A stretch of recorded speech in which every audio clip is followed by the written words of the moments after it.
I want us to look back at our books. If you have your book, page 47, and I introduced to you this morning, I said, listen, there are three ways we can shift conversations with our friends, those who we know already, those we used to know, and those we are planning to know by being intentional, going to the same gas station or to the same restaurant or going to the same supermarket at the same time so we can meet the same person, just to begin having conversations that we believe God's Spirit can lead to conversions. So the first one is a bridge. I shared with you the bridge is there's a conversation going on and you make a statement. Then there is a bridge or invitation where there's a conversation. We make a transition with an invitation. Like I shared this morning, someone says they love music, they like going to concerts, and say, hey, that's awesome. I'm really into music too. And guess what? Our church is having a cantata. I would love if you would come. If the person says no love lost. They're probably busy. But if they say yes, it's an introduction to the rest of their lives. Are we together? And then, or sometimes we can ask a question that leads to other conversation. And so we're going to go upstairs and we're going to have the first vignette called Bridging. And what I want you to do as it is presented, I want you to capture the name of the persons in the vignette, in the little skit they're going to put on, sort of a dramatization. And I want you to see how did the Christian person bridge, so that you can sort of begin to internalize, and then we're going to practice, do a little bit of practice with ourselves. And so at this time we're going to see sort of a dramatization of how bridging actually works in real life. Thank you. How long have we been sitting here? 20 minutes? Half hour? 5 minutes. No. Yes. Oh, it has to be longer than that. Why can't we come up with anything? I don't know, but I don't want to go back to the park director with nothing. Sorry, sir, but Michelle and I, we are just volunteers. Sorry, we can come up with any ideas for the fundraiser banquet. Didn't you say you already had some ideas for the decorations? Oh, no, not really. They're just rough ideas. I was basically doodling. Come on, let me see. Maybe it'll spark some ideas. Okay, but promise not to laugh. I'm not going to laugh. Let me see. Terry, these are incredible. Wow, I never would have thought of using the space that way. Seriously, you like it? We don't have to use any of these ideas. I didn't think any of them were that good. Then again, that's how I usually feel. What do you mean? Sometimes I'm just not very confident in my ideas or myself. Really? That's hard to believe.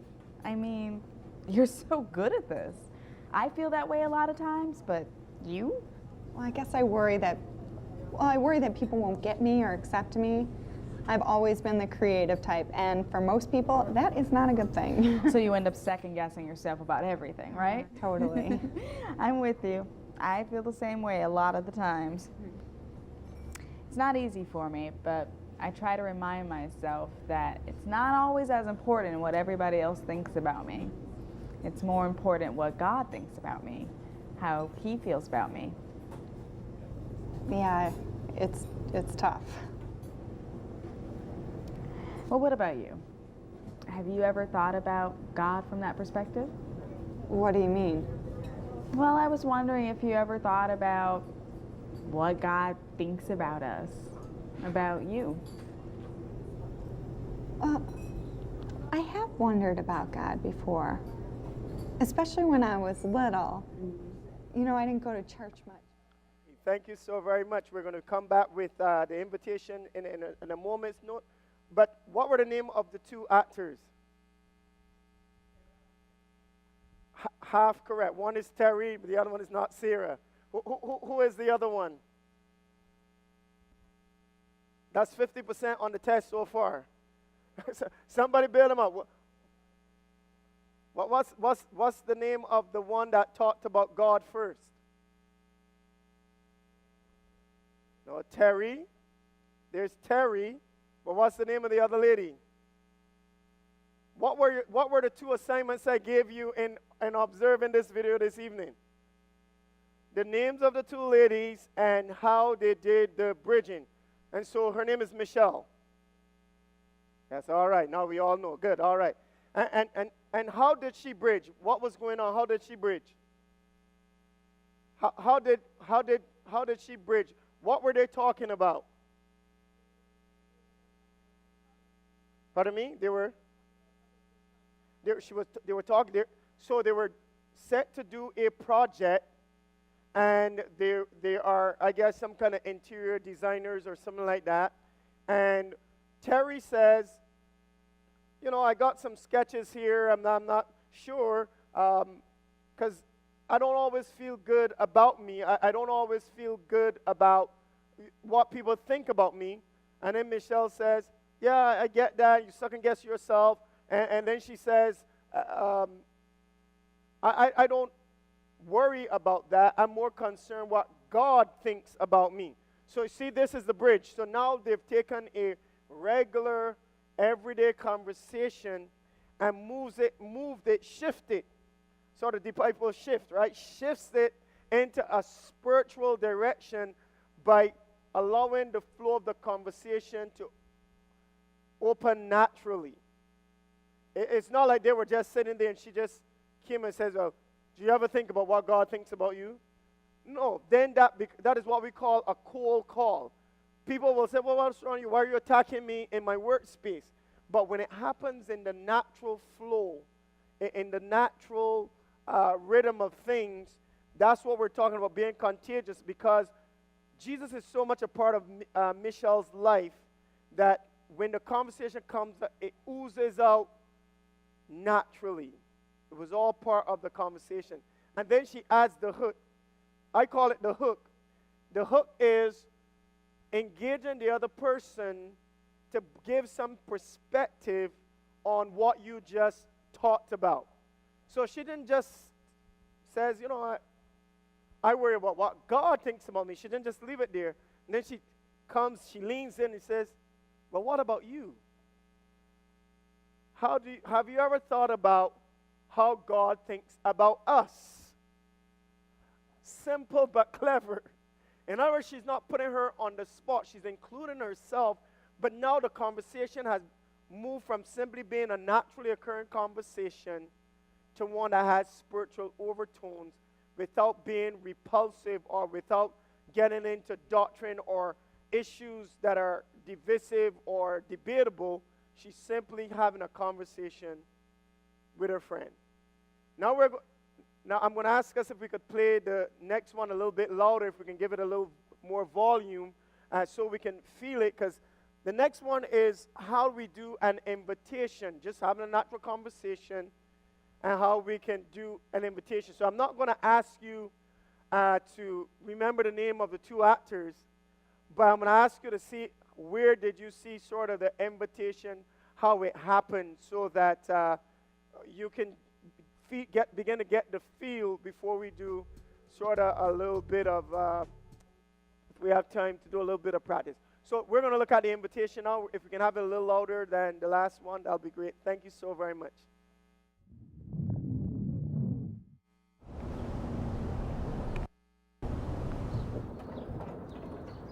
Hey, this little guy yours? Hey, Tom, yeah, that's Gus. We got him from the animal shelter. You know, I don't think I'm gonna mention this to Stacy. Man, I tell you, you own a dog for less than a week? Gus, huh? I remember you guys saying you were thinking about getting a dog. And I saw you walking him a few nights ago. He was just wandering around my backyard. Cute little guy. Yeah, thanks, I appreciate it. So how are things going? You still crazy at work? Oh, Charlotte, I tell you, work, home, school, you name it, it's crazy. Oh, sorry to hear that. Oh, no, it's good. It's like there's no time for anything else. Stuff I want to do anyway. Really? Like what? Oh, I don't know. For one, I'd spend some time outside. I feel like I spend most of my days staring at a computer screen. Oh, yeah, I hear you. You know, back in college, I'd sometimes go weeks without seeing the sun. So is it just a busy time, or is it going to be like this for a while? I don't know. stuff at work should slow down in a few weeks, but then it's not as nice out, you know? Yeah, I do know. It's like you have to take extra time to figure out when you can find extra time to get out. It's like this thing Stacy and I are doing this weekend. We had to reschedule so many things just to make it work. But it's done, and we're going. Really? What are you doing? You know that church Stacy and I go to? Uh-huh.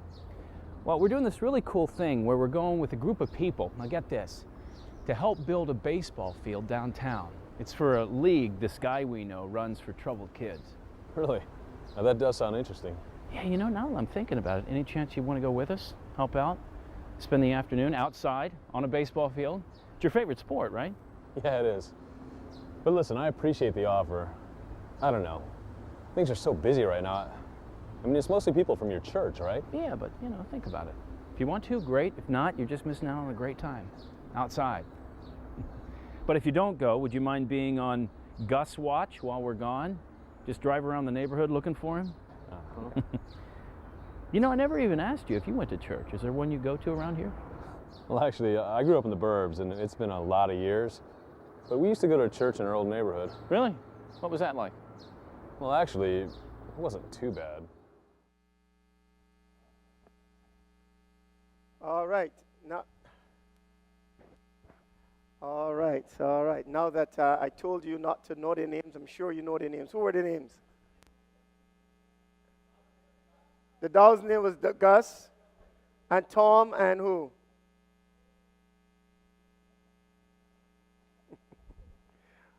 I was trying to use reverse psychology by telling you not to know their names. Because you know, we tell people not to do something, that's the first thing that they do. But you all have said it. So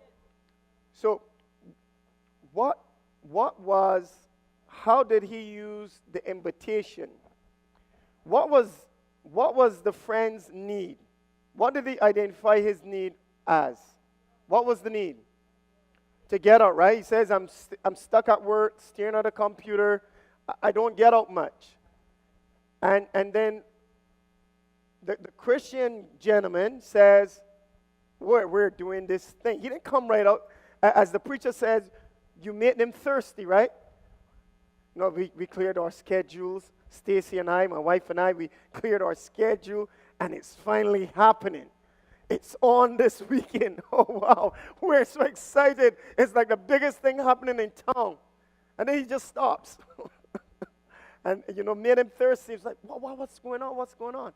Oh, we're going to play some baseball, and we're going to help some troubled kids, and we're going to have a good time. Do you mind coming? It'll be good for you. Get outside. And notice when his friend says, I'm not so sure about that, he didn't get mad and stomp off and said, I just give you my best pitch and you just turn away. He just kept on going. You know, didn't bat an eyelid, as we would say, and then he came back and he says, oh, what about you? What about you in church? What's happening for you in that area? And then he goes to tell him that he used to he's out in the suburbs, and that he used to go to a church.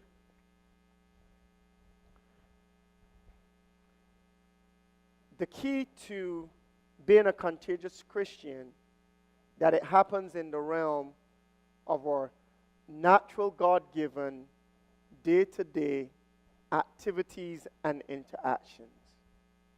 The power of this ministry, because I don't call it a program, the power of this ministry is we are active all the time.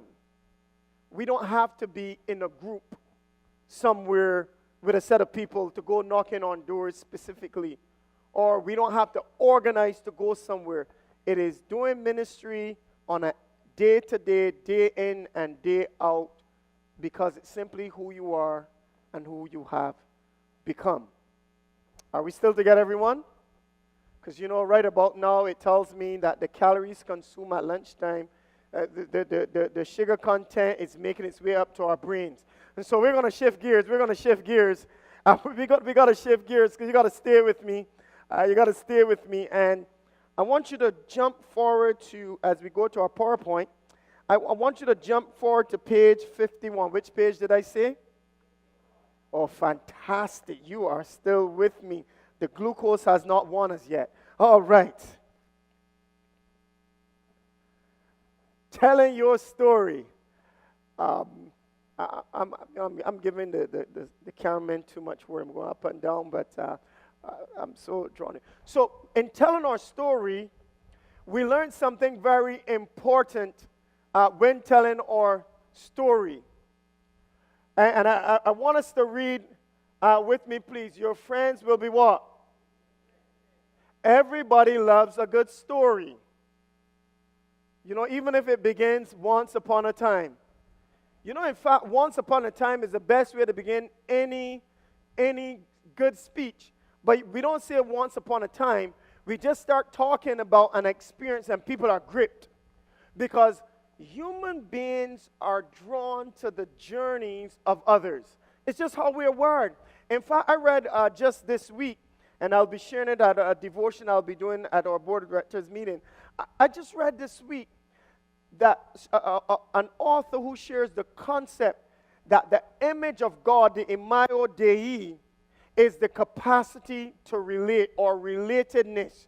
Because just as he says, male and female created he them, he says, and he gave them dominion over the fish, the birds. In other words, the image of God is the capacity to connect. No wonder Jesus says in John 15, he says that by this all men know we are disciples. I think that's where it is.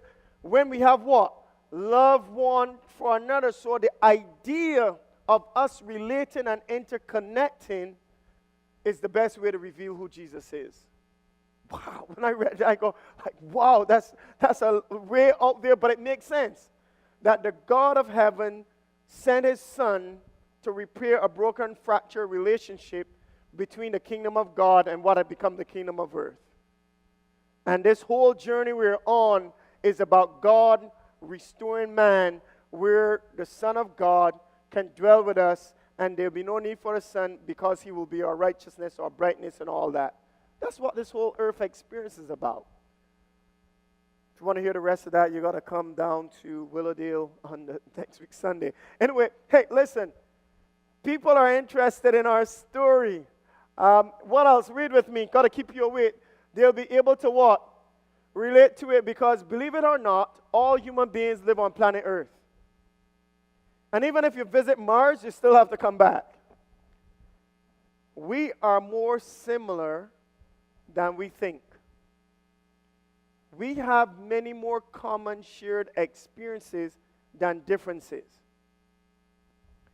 And the devil's plan to keep us entrapped and failing at what we're trying to do is because he tells us if we're true and honest about who we really are, people are not going to love us. If we tell the truth about what's going on in our lives, people are going to shun us. If we're totally honest and truthful about our own struggles and our own journey, about how God is working, we're convinced that nobody at church will want us and nobody else will love us. But that's just a lie. Let me just tell you something. Mole only grows in darkness. That's why Jesus says, I am the light to the world. Darkness hides those things about us that we're not happy about.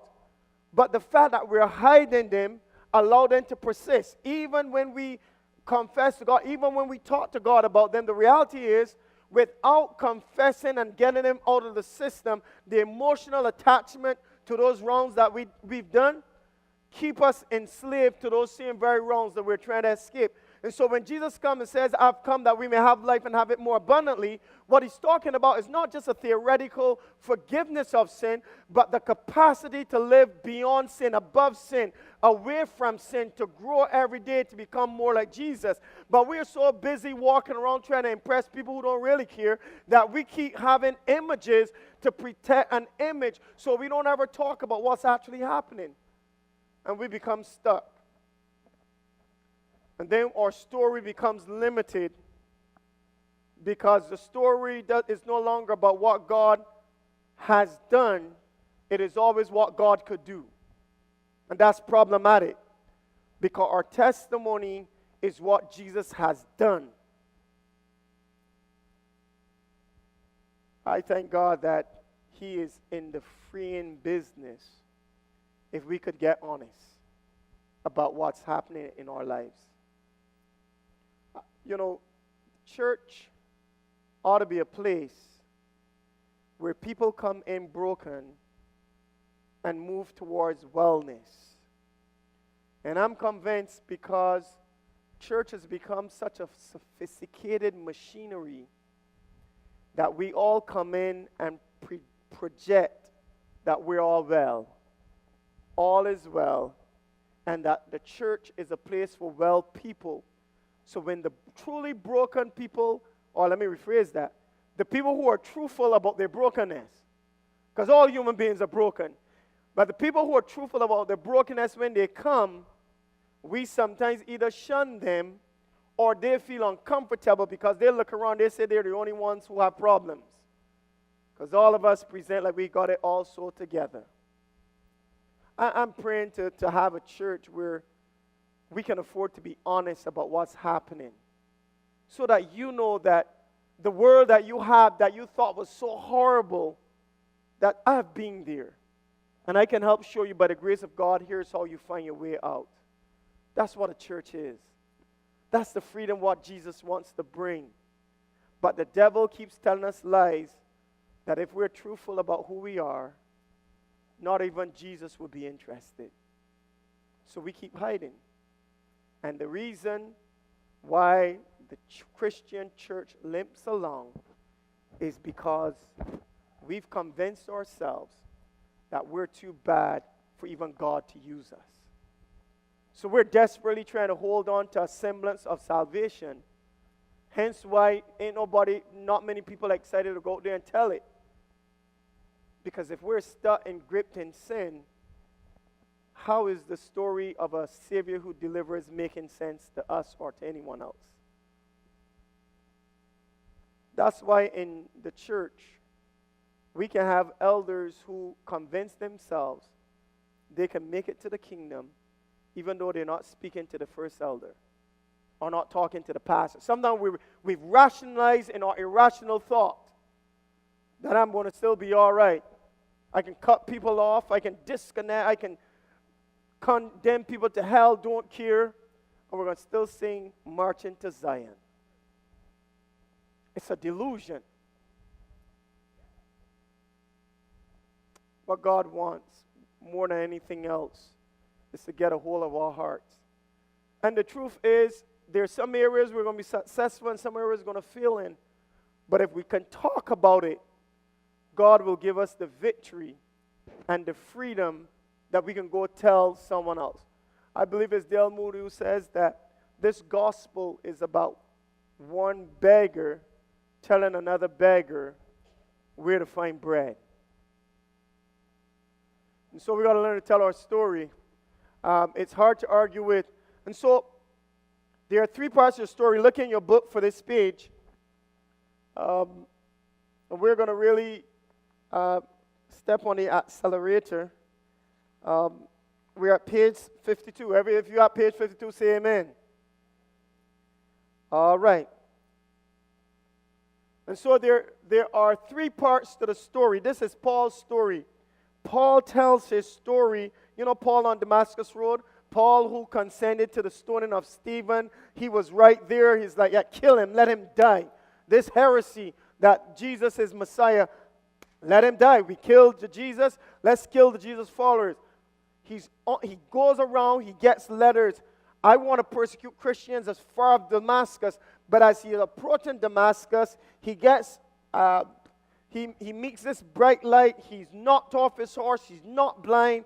And he asks the question, what's going on?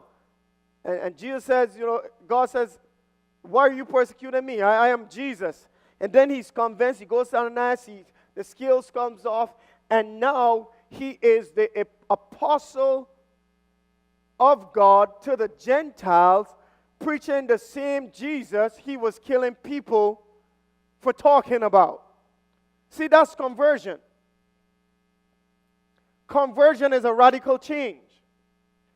Conversion is movement in a different direction. When you convert Canadian dollars to US dollars, Now is not a good time to do that conversion, by the way. But when you do that conversion, at the end of the day, you have no more Canadian dollars. Some of you just missed that. I'm going to let that one sink in for a little bit. Conversion is a radical change. When you convert Canadian dollars to US dollars, what you're left with is US dollars. You no longer have any more Canadian dollars. Well, when we meet Christ and we surrender our lives, what we have is no longer I, but Christ that lives in me.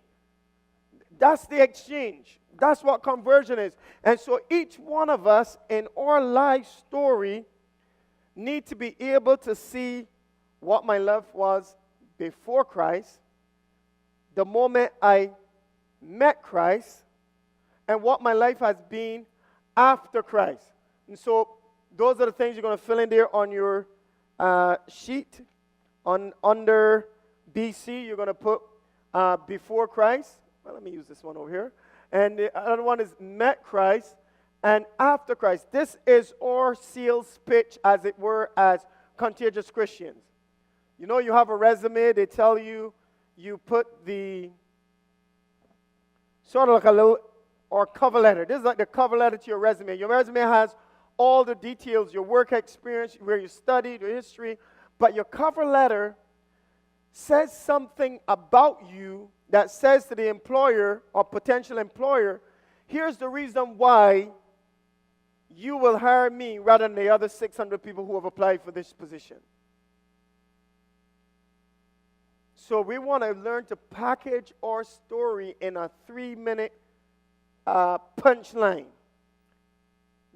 Who I was before I met Christ. How did I meet Christ? And what I am after Christ. So before Christ, read with me, everybody. Here are the questions we ask. What is your early, come on, read with me, everybody. What is your early spiritual background, and how did it affect you when you grew up? Your what? Feelings, what? Attitudes, and relationship. That's one of the questions. And this, the wisdom is in the details. You want to fill that word in details there in your book. The wisdom is in the details. That's on page 54 at the top there. You're just going to jot that in for those of you who are following your book closely. The wisdom is in the details, so it's important. It must sound real to be convincing.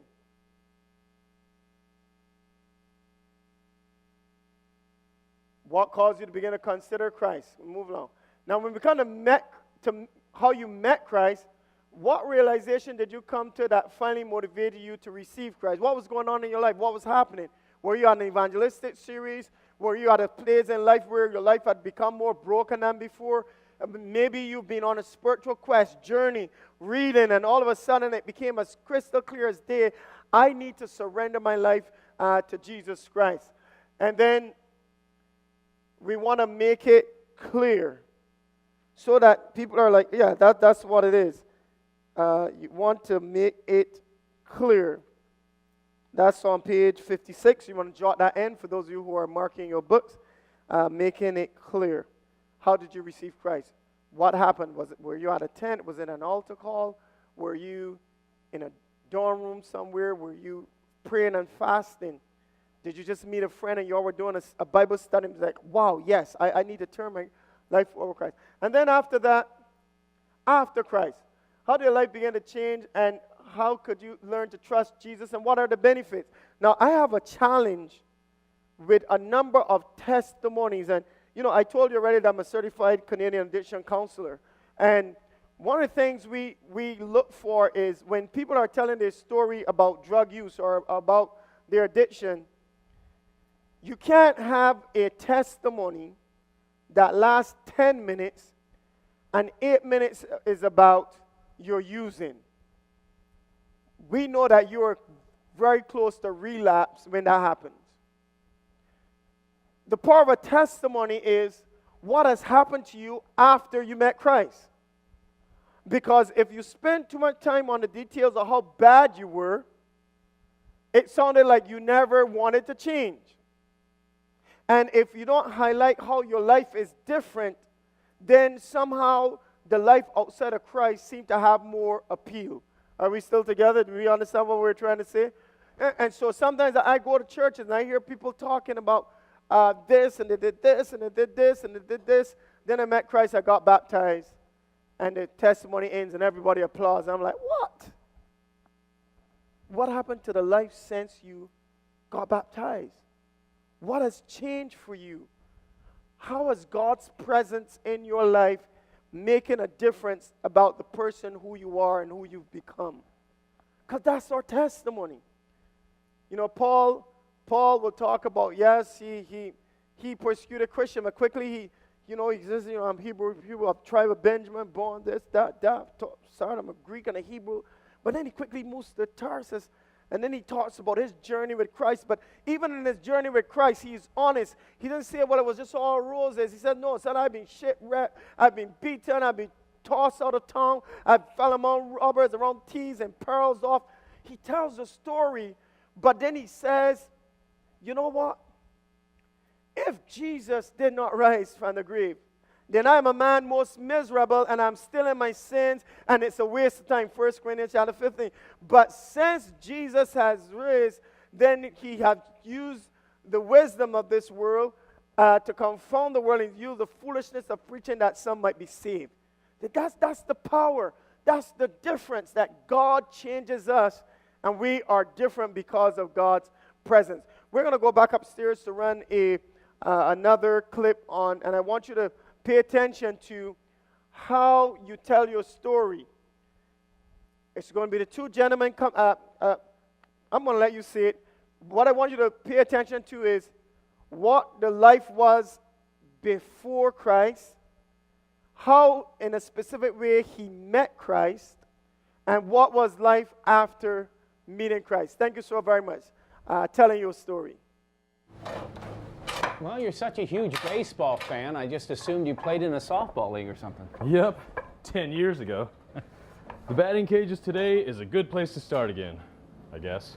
Wow, one day you help build a baseball diamond and suddenly you want to play again. I know. I'm just glad I ended up going instead of staying home and complaining about never getting to spend time outside. Helping out with that baseball diamond a few weeks ago just got me thinking. I used to play all the time, probably every day when I was a kid. You? No, not so much. Man, my dad and older brothers, they were all crazy about baseball, so I guess it was inevitable. Working on that baseball diamond got me thinking. I guess not every kid has that. A family like that, you know? Yeah, you're right. Yeah, especially my family. What do you mean? Well, my parents split up when I was 7, and I didn't see my dad much after that. Man, I didn't know that. Yeah, so I'm a sucker for projects that help guys in situations like I used to be in. Well, like we did with the baseball field. That's really cool of you. Thanks. Hey, it wasn't always cool. I spent a lot of years pretty angry. Seriously? Yeah, I know. I'm the church guy, right? Now, honestly, I didn't want to have anything to do with God for a long time because of that. Why? I think a lot of it was because of difficulties with my dad. Just didn't trust anybody. So anytime I heard somebody talk about God, I figured I couldn't trust him either. So what happened? Well, I had this roommate in my junior year of college, Jeff. He was pretty open about his faith in God and about following Jesus. Well, needless to say, I was skeptical. But I don't know. He eventually just gave me a lot of reasons to believe what he was saying. Really? Yeah. He always did what he said he was going to do. And he was the same in front of others as he was in front of me. And he even stood up for me a couple of times, probably when nobody should have. And that was the first time I trusted somebody. Really trusted them. Just got me asking a lot of questions. Like what? Well, what if I really could trust God? What if some of what Jeff said about Jesus was true? So I started reading the Bible and sometimes even went to church with Jeff. I wanted to find out if this God stuff was real. I just got to a point where I found out enough things about God, about how much he loved me and wanted to have a relationship with me, that I realized he was worth trusting. So this one night while I was talking to Jeff about all this, I prayed to God and told him I trusted him and asked him to forgive me for the things I'd done wrong and to begin to lead my life. Now, I didn't know everything that meant or what it would come to mean, but that's where it all started. Trust issues still comes up sometimes, but it's so different these days. For real? How? Well, like I still have trouble sometimes trusting people, but I don't react like I used to.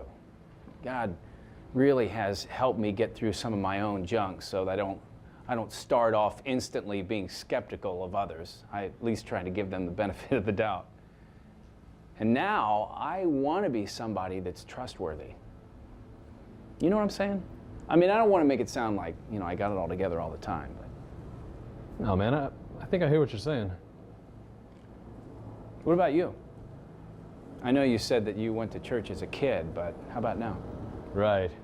Church was okay when I was a kid, but I wouldn't consider myself religious today by any means. All right. What was before Christ? What was going on? Okay, let me just ask, what was the central theme running through the whole dramatization? What? I heard the word? Trust, right? This is good. You pick up the issues about trust. And what was happening before Christ? Anyone?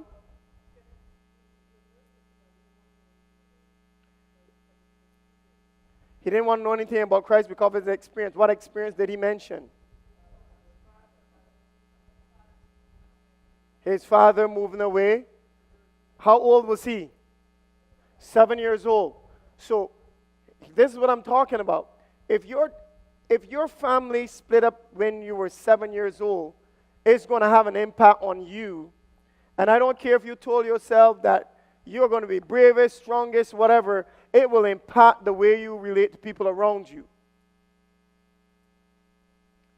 Just like if you were abused, and abuse doesn't mean that people were beating you or people were physically punching you. If people just weren't there for you when you were younger, it will have an impact on you. And this is the challenge with the church.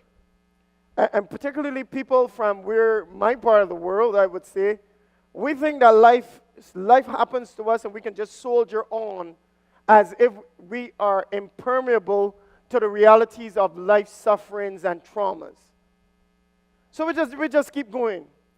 And we come into church and we get into marriages, we get into families, and then all of our stuff starts to spill out. And we are beginning to wonder, why is it so hard? Why is it so challenging? Because we never stop to deal with what happened to us. Why we respond a certain way, what we call self-awareness. Looking at ourselves, looking at our journey, looking at our history, so that we can get ahead of some of the stuff that will wreck our lives, our careers, our families, if we don't address them. So the issue was trust.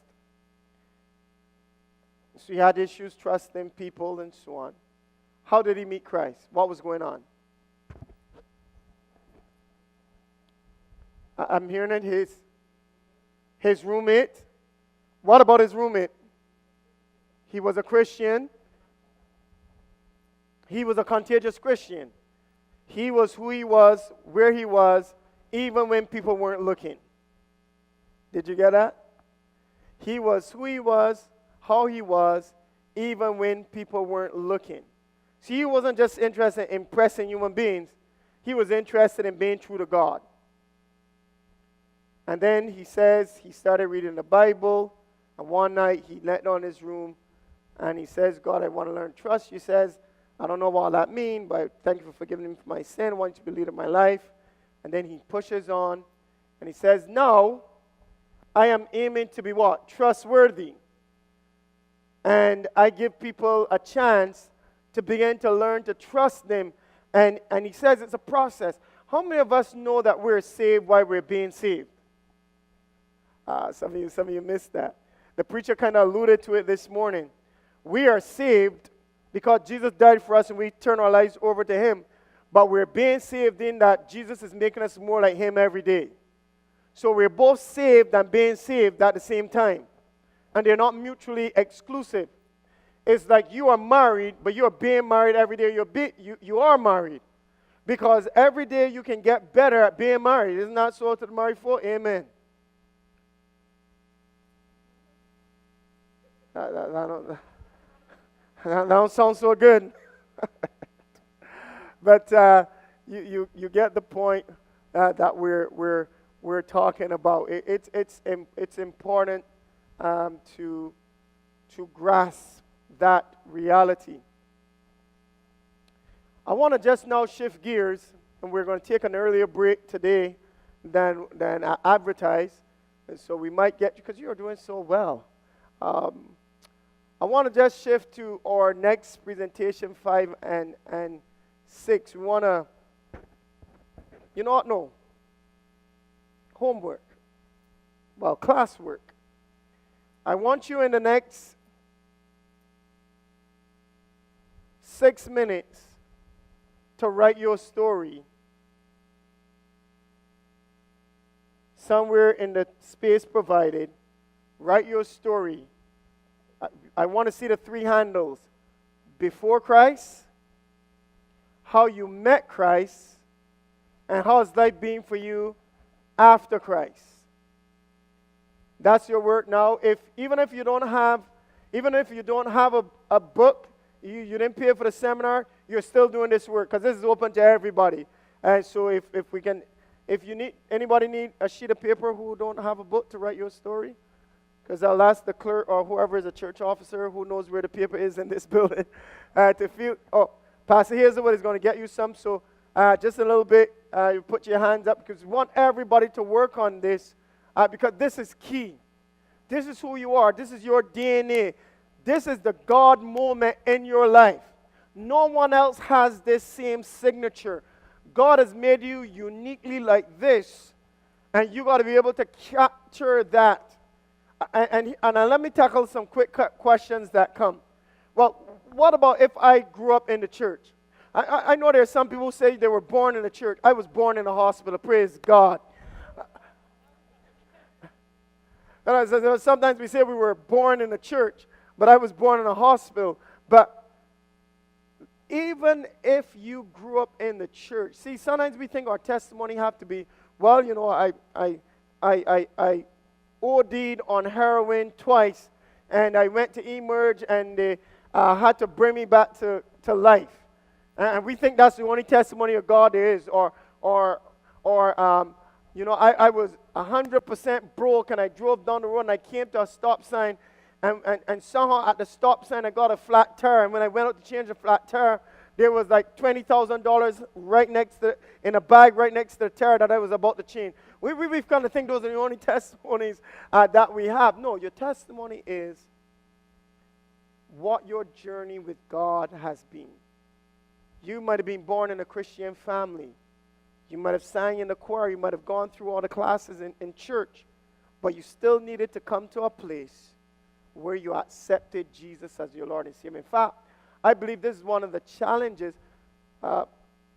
Could you put your hand up if you need some, if you need some something to write on? You don't have a book, you just need something to write on. I want to encourage as many people to participate. Just put your hand up. We have some paper available. I want to see everybody writing because this is like part of the heart of what we're doing. So I want to make sure everybody's getting your story down. And so write it out and then refine it. Don't try to make it perfect. It's not about being perfect. It's about being honest. All right? I want to see everybody writing.